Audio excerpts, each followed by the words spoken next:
So today I'm taking the work from home thing to another level because I'm going to be working from bed.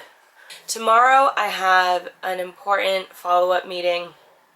It's going to be a phone call, but I just want to be really sharp and I just want to, like, I don't know, be on my game. And so today I'm just going to take it really easy, even though like yesterday I took it easy too, but I was working from my desk and I don't know, like, I think that there's something to be said for your body resting and like being in a resting position and feeling like it's in a resting place and in a relaxing place and a low stress place that will help with the healing. So because I have the luxury to do this, I'm taking advantage of it.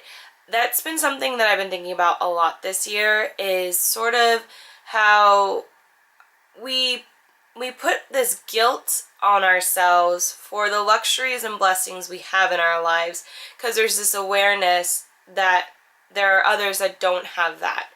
And truly, like, that guilt doesn't do anything but almost, that guilt is like taking your luxuries for granted. It kind of like falls along in that same area. So instead of feeling guilty, like, I need to feel gratitude and appreciative for this luxury and take advantage of it, because it's something that I do have. I am blessed in that respect, and I hope other people who have their own blessings, you know, or want different blessings or anything like that, I hope they get to a point in their life where they can achieve that and have that. Now, not to say that everything's rosy and you know, everything in life has its downside or the opposite. Like, there's a good side and a bad side to everything. And I could go into kind of the bad side of my lifestyle or stuff like that, but what would that really do for one, myself, and for you? Like, you don't need to know that. So anyways, I'm taking advantage of the fact that I work from home and I can get stuff done from bed, and that's what I'm doing. But I'm glad that I can, like, finally talk to you guys again, because yesterday there was no way I could talk to you in front of the camera. Like, no way at all. It was bad. So anyways, I will check in with you guys later. Bye. It's time for me to finally make my lunch, which I'm going to do Progresso's Italian style wedding soup. But what I'm going to do is I'm actually going to remove the little meatballs from it, because I don't really want to eat meat today. So I'm going to remove, or at least not that meat, I'm going to remove the meatballs and then add in some extra fresh spinach. So yeah, that's what I'm gonna do. And there's my super fresh, healthy soup lunch to make me feel all good and better.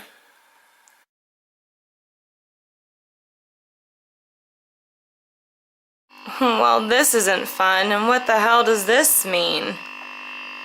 I think I like overloaded my computer or something, because it's now freaking out. Now it's freaking out a little bit quieter. Now it's not freaking out at all. What's happening? This is the highlight of Vlogmas Day 14, by the way. Actually, it's not. I actually have some things to share. So, well, my computer is having a nervous breakdown. Okay, I was listening to TED Talks, and that's what you're hearing right now. But it's not muting it. So that's not fun. Okay, so I guess I'll just go into the other room while my computer figures out what it wants to do. I'm glad that it came back, but it definitely has some figuring out to do. So I just watched, I guess the highlight of Vlogmas Day 14 is the fact that I took it easy in order to fully rest up so I can take on tomorrow fresh and, like, revitalized and energized, which actually at this point, like, I feel it. I feel like tomorrow I'm gonna have a really clear energy and be really just excited to take on life again, which I was not feeling with that cold, and I was just feeling all icky, you know. And so now I don't feel that. I feel like I took the rest that I needed, and now I'm actually feeling anxious to get life going at my normal speed. So as I've been doing some work, I've been listening to TED Talks, and I was listening to some TED Talks on productivity. And let me go get my notes now. Productivity, maybe fold the laundry. That's the productivity tip that I need to instill in my life. Okay, computer is still freaking out. I don't know what to do. I think I opened too many tabs. I think it's having like tab breakdown. I'm gonna try to exit out the tabs. Oh, Control Alt Delete. That's what I'm gonna do. Control Alt Delete. Let's see what happens. That's like the secret cure for everything, right? I did it. Nothing's happening. But I did the Control Alt Delete. Okay, well, I don't know. I was trying to go to like influencer.com and that's not really working. Okay, I'm gonna close that. Oh crap! Now I know what happened. Oops. I made Photoshop freak out. That's what I did. Preparing security options. Crap! What happened? I don't think that's what Control-Alt-Delete does. Except, obviously, my computer is freaking out for some reason. Okay, hold on. We have Task Manager. Let's go to the Task Manager. Let's see what happens.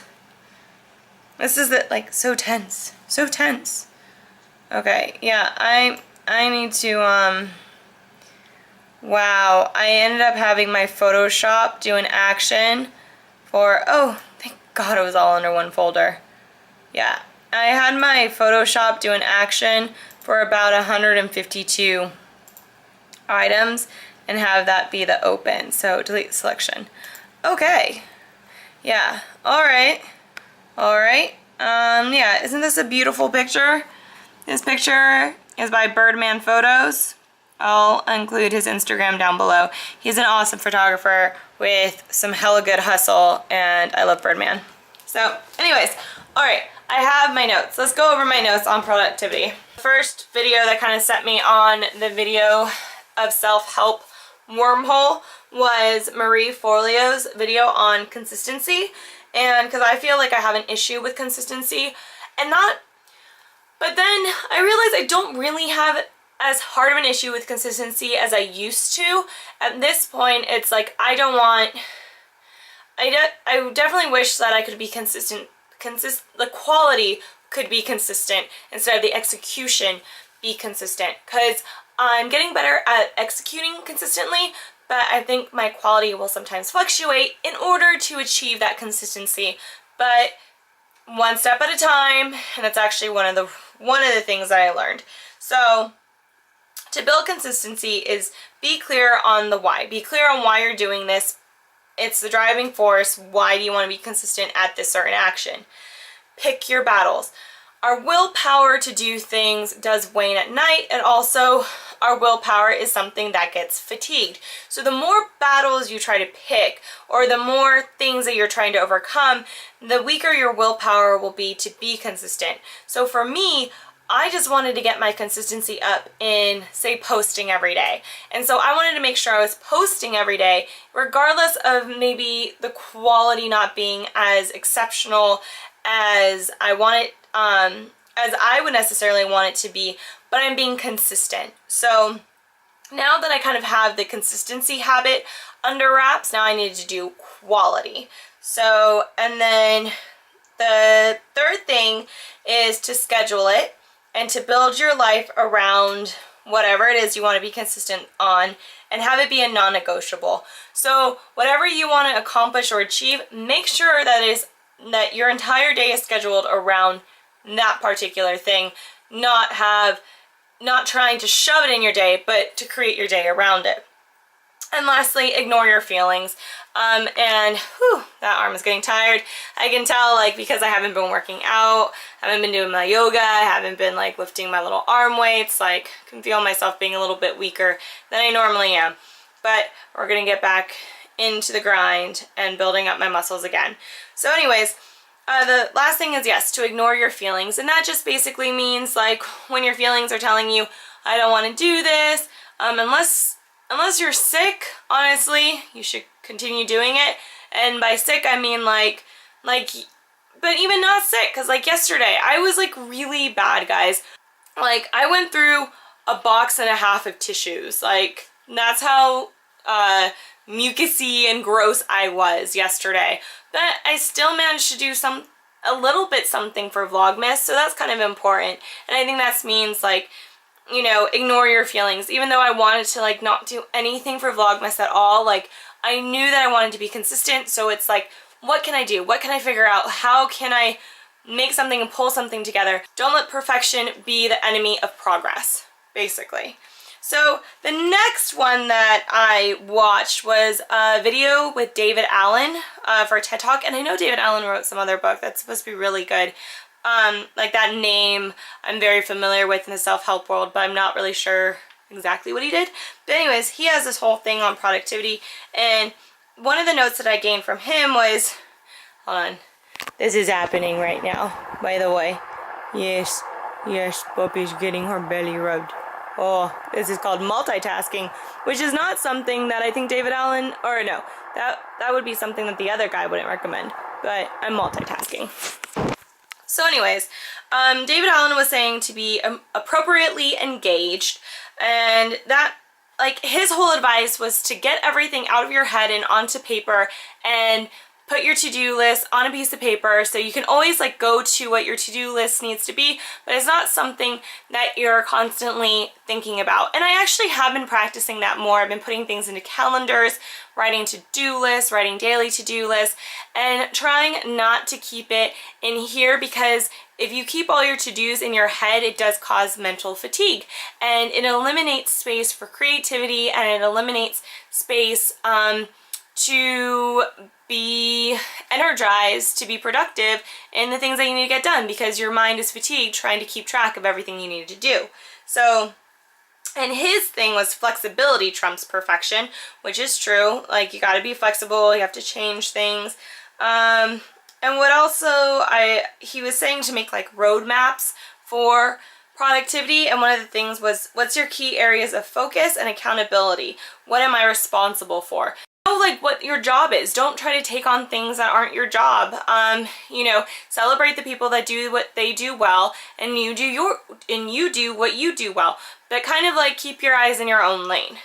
And lastly, this was by, I don't remember his name, but I know that like he ended up like turning down 2 jobs in order to do like this productivity experiment, and he tested all the different methods for productivity.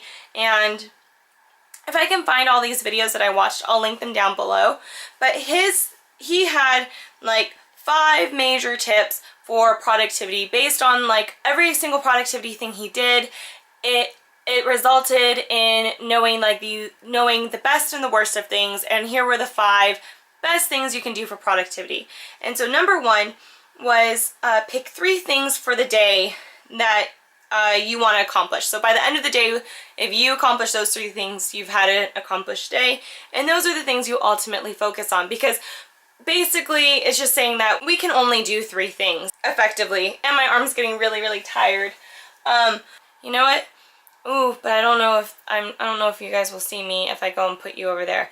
But you saw me the last time, so hopefully you will. Okay, hold on.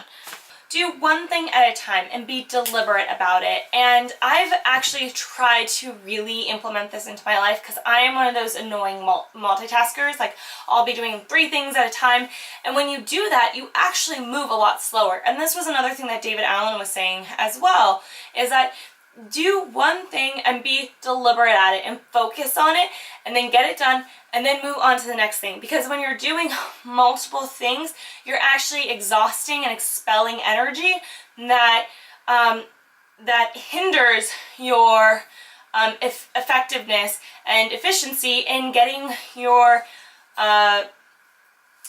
desired project done or accomplished. So do one thing at a time and be deliberate about it. And the third thing is to cultivate your energy. So that means, you know, eat well, sleep well, make sure that you're expelling your energy correctly. I think this also comes to a place of like meditating and being stress-free, because when we get stressed out, especially for me, like I call them spirals. Like I'll go and spiral into a really negative place, and it's this like expenditure of energy that is so destructive and really doesn't lead to anything productive. It's just this like expenditure of negative energy, and nothing good comes from it. There's nothing I can show for it except for just being exhausted. So it's kind of like being smart about your energy and like not focusing on negative things, not having toxic relationships in your life, just all those things that either deplete your energy, like get rid of them, and make sure that you are replenishing your energy with things like a good diet, good exercise, good sleep, all those fun things. And fourth is disconnect from the internet. Disconnecting from the internet, it's like if you're one thing that you need to do and being deliberate at and focusing on one object, and that's to like research for a project, then yes, of course, use the internet for that research, but use it for the research. Like don't like be on the internet, and then when you're done, like close it out and then write the paper or have the meeting or do what you need to do, but like make sure that there's a certain time that you deliberately disconnect from it. Now for me, I do social media for a living. That's kind of really difficult, but I completely understood what they were talking about, because for me, like I'll have Hulu playing while I'm doing something else, or I don't know, like it's just running in the background, and just kind of like how your to-do list, when it's running in the background, is exhausting. When I have the internet and like 20 tabs open, it's exhausting even just looking at that stuff while I'm trying to work on another project. So it's like if I'm on Facebook, I'm on Facebook. If I'm on Instagram, I'm on Instagram. And just being like really focused on whatever internet thing that I'm doing, and then when I'm done and disconnecting from it. And number 5 was to daydream. And that's just basically like our creativity and our new ideas and everything else comes from a place of daydreaming and being able to have that mental space to explore our thoughts and work out problems and come up with new ideas. And so to daydream. And I really wish I knew this guy's name. I will look it up and I will insert it right here. Because what he was saying and what David Allen were saying were very much well entwined, but it was kind of like David Allen had his years of wisdom because he's more on the older side, and then this guy was sort of like young and had this like sort of fresh, aggressive, very like earnest way of talking about it, where David Allen had this like very like zen way of talking about it. So anyways, yeah, that's what my day was. I seriously like sat in bed, I worked on some stuff. Now decided to kind of work on a few more things, and I'm standing up because I just needed to get out of bed. I need to get my body moving a little bit. I can't wait for tomorrow. I'm gonna wake up, I'm gonna work on the book with my sister, I'm gonna do some yoga, I'm gonna have a great meeting. Like, it's just gonna be a really solid day. And even if like the universe decides to throw a curveball at me that I'm not even expecting, because of the lessons that I learned tonight, I'm just gonna take it and throw it back. Oh, that reminds me of another thing that I was listening to Marie Forleo about, who my sister hates Marie Forleo. She can't like stand the way that she sounds or whatever. She calls her the big hair lady. But whatever, we all like who we like, it just happens. So what I had was the question that was sent to her was, how do I be ambitious while not being stressed out? And so she says, commit to creating joyfully, which, you know, whatever you do, come from a place of joy. And then resist nothing. And resisting nothing kind of meant like when things get thrown at you, like don't resist it. As I would, stop wishing things are different than they are, accept and adjust. And so if the universe decides to throw me a curveball tomorrow, I'm just going to like take it and with it, move it and throw it out. How that kind of hurt, and throw it out in the other direction, and then keep on going. And I'm not going to let it allow me to be affected negatively. And the last one was hug the moment, and I really feel like hugging, and she was saying hug the moment doesn't mean like ignore being on fire or anything like that, but it means like being present, and because we can't do anything if we're focused on the past or the future. We can only do things when we are in the moment. So hug the moment and figure out what needs to be done and then move forward. So I just felt like all the lessons that I learned tonight just really intertwine. I have my day planned for tomorrow. I'm not going to be editing this video until 2 p.m. So this will probably go up late tomorrow, and I'm going to assume that I probably get this up by 9 p.m. If this is 9 p.m. and I got this up by 9 p.m., give me a little heart emoji or something a crystal ball emoji in the comments for being a psychic. But yeah, I feel like I'll probably just get this up tomorrow evening because I have a really packed beginning part of the day, and I'm just really excited to take that on. I just come from a place of joy in everything that I do. So yeah, there's seriously like my day already all planned out. I'm just gonna go and do this part of my day so I can go and highlight that off. And then I'm gonna go and do my third thing, which was read chapter 1 into the gut book. And that is my goal for tonight. And then I'm just gonna go to sleep because I have a very early morning tomorrow. But alright, I guess I will just see you guys tomorrow. Bye! I love this time of year, don't you? The falling snow, the twinkling lights, the carolers singing.